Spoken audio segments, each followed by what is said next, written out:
এখন শীতকালে কম বেশি করে কেক খেতে বেশ ভালো লাগে। এই কেক বানাতে এত সাধারণ আর সহজ কিছু উপকরণ লাগে যে ভাবতেই পারবেন না। একদম ঘরোয়া কেক, বাচ্চাদের টিফিনেও দিতে পারবেন। এছাড়া সকাল বিকালের জলখাবারেও বানিয়ে নিতে পারবেন। যারা কোনোদিন কেক বানাননি তারাও সহজে বানাতে পারবেন। আজকের রেসিপি গাজরের কেক। নমস্কার, আপনারা দেখছেন মৌয়ের সাথে রান্নাবান্না। ভালো লাগলে লাইক দিয়ে শেয়ার করে দেবেন। আরও নতুন নতুন রেসিপি পাওয়ার জন্য সাবস্ক্রাইব করে রাখুন। গাজরগুলো একটু সরু সরু আছে, খুব একটা চওড়া গাজর নয়। একদম মিষ্টি আর লাল রঙের গাজর নেওয়ার চেষ্টা করবেন। 4টে গাজর নিয়েছি। এই 4টে গাজর দিয়ে একটা মিডিয়াম সাইজের কেক তৈরি হয়ে যাবে। কেক যাতে ফ্লাফি হয় তার জন্য গাজরগুলোকে ভালো করে গ্রেট করে নিলাম।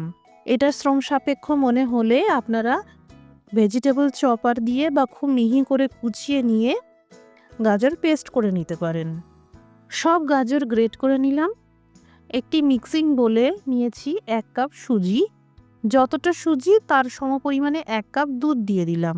যাদের বেশি দুধ খেলে গ্যাসের সমস্যা হয় তারা শুধু জলের ব্যবহারও করতে পারবেন। দুধের সাথে সুজি ভালো করে মিশিয়ে নিলাম। এবার এই মিশ্রণটা 10 মিনিট রেখে দিতে হবে। ফ্রাইং প্যানে দিয়ে দিলাম 2 চামচ ঘি। আপনারা এখানে বাটারের ব্যবহারও করতে পারেন অথবা রিফাইন্ড অয়েল দিতে পারেন। ভালো মতন গরম করে নিয়ে মিডিয়াম আঁচে এই গ্রেট করা গাজর ভেজে নেব। বেশ 5 থেকে 7 মিনিট মতন হাই টু মিডিয়াম ফ্লেম করে ভাজতে হবে। খেয়াল রাখবেন যাতে পুড়ে না যায়। হাফ চা চামচ মতন এলাচ পাউডার দিয়ে দিলাম ফ্লেভারের জন্য। আপনারা যদি আরও বেশি পরিমাণে গাজরের ব্যবহার করেন বাকি উপকরণের পরিমাপগুলোকেও সেই অনুপাতে বাড়াতে হবে। গাজর ভাজতে ভাজতে যখন এই রকম ঝুড়ো ঝুড়ো মতন হয়ে যাবে আর কালারটাও হালকা চেঞ্জ হয়ে যাবে, বুঝবেন গাজরের কাঁচা ভাবটা চলে গেছে। এবার দিয়ে দিলাম 1/4 কাপ চিনি। আমি গুড় দিইনি কেকের কালারটা ন্যাচারাল রাখার জন্য। আপনাদের ইচ্ছে হলে গুড় দিতে পারেন। আমি যে গাজরটা নিয়েছি খুবই মিষ্টি স্বাদের, 1/4 কাপ মতন চিনি দিয়েছি। আপনারা যারা মিষ্টি বেশি খেতে পছন্দ করেন চিনির পরিমাণটা বাড়াতে পারেন। এখানে একটা চটচটে মিশ্রণ তৈরি হয়ে গেল। এই গাজরের মিশ্রণটা এবার মিক্সার জারে দিয়ে দিলাম। এখানে আমি গাজর দুধ দিয়ে বেটে নেব।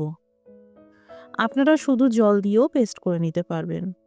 দিয়ে দিলাম 1/4 কাপ দুধ। এবার একটা মসৃণ পেস্ট তৈরি করে নিতে হবে।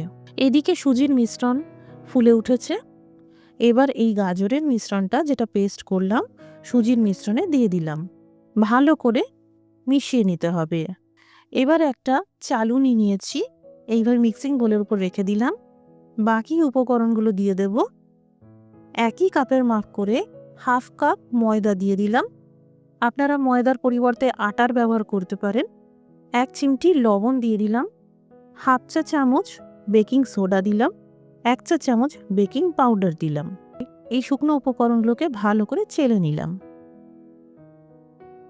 এবার সামান্য দুধ দিয়ে এই বেকিং পাউডার অ্যাক্টিভ করে নিলাম।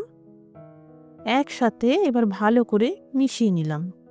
যদি এই সময় প্রয়োজন হয় সামান্য করে দুধ বা জল মেশাতে পারেন। কেকের মিশ্রণ কখনোই ওভার মিক্স করবেন না, না হলে কেক শক্ত হয়ে যাবে, লাইট ওয়েট হবে না। ভালো করে সব কিছু মিশিয়ে নিলাম। কেক মোল্ডে তেল ব্রাশ করে নিলাম। মোল্ডের ভিতরের চারিদিকটাও ভালো করে তেল দিয়ে গ্রিস করে নিতে হবে যাতে আনমোল্ড করতে সুবিধা হয়। এবার এখানে নিয়েছি বাটার পেপার। আবারও একবার ভালো করে তেল ব্রাশ করে নিলাম। মাইক্রো ওভেনে বেক করতে চাইলে কিন্তু অবশ্যই বাটার পেপারেরই ইউজ করবেন। এই কেকের মিশ্রণটা আস্তে আস্তে মোল্ডে ঢেলে দিলাম। এই রকম কনসিস্টেন্সি রাখার চেষ্টা করবেন, এতে কেক বেকিং টাইম অনেক কম লাগে। কেক যদি খুব সফট করতে চান তাহলে বেকিং পাউডার মেশানোর আগে কেকের মিশ্রণটা একটু ভিজিয়ে রাখবেন, এতে কেক সফট তৈরি হবে। এইভাবে কেক মোল্ড 2-1 বার ট্যাপ করে নিলাম যাতে ভেতরে কোনো এয়ার বাবলস যদি থাকে বেরিয়ে যাবে। আমি এই কেক বানাতে কোনো রকম টপিং দিই না বা কিছু ড্রাই ফ্রুটসের ব্যবহার করি না। আপনারা যদি কেক সাজাতে চান কিশমিশ, কাজু বা পছন্দের মতন যে কোনো ড্রাই ফ্রুটস দিয়ে সাজাতে পারেন। এদিকে 1 মিনিটের জন্য জোর আঁচে কুকার প্রিহিট করে রাখা হয়েছে। এবার স্ট্যান্ডের উপর এই কেক মোল্ডটাকে আস্তে করে বসিয়ে দিলাম। কুকার বা কড়াই দুটোতে একই সময় লাগবে, কম আছে 20 মিনিটের জন্য বেক করতে হবে। 15 মিনিট পর একবার চেক করে নেবেন, তারপর আরও 5 মিনিট রেখে দেবেন, তবে সময়ের একটু তারতম্য হতে পারে। টোটাল 20 মিনিট পর দেখাচ্ছি। এই দেখুন সুন্দরভাবে বেক হয়েছে। একটা কাঠি ঢুকিয়ে এইভাবে চেক করে নিতে হবে। কাঠিতে কোনো রকম ব্যাটার লাগলো না, তার মানে কেক ভেতর থেকেও কাঁচা নেই, একদম ড্রাই আর কমপ্লিটলি বেক হয়ে গেছে। এবার পুরোপুরি ঠান্ডা করে নেওয়ার পর আনমোল্ড করতে হবে। চারদিক থেকে একটু ছুরি চালিয়ে দিলাম, এতে আমার আনমোল্ড করতে সুবিধা হয়। এই দেখুন কত সহজে আনমোল্ড হয়ে গেল। আর মোল্ডের ভেতরেও কোনো রকমভাবে পুড়ে যায়নি, আটকে যায়নি। এবার এই পেছনের বাটার পেপারটা আস্তে করে তুলে ফেলে দিতে হবে।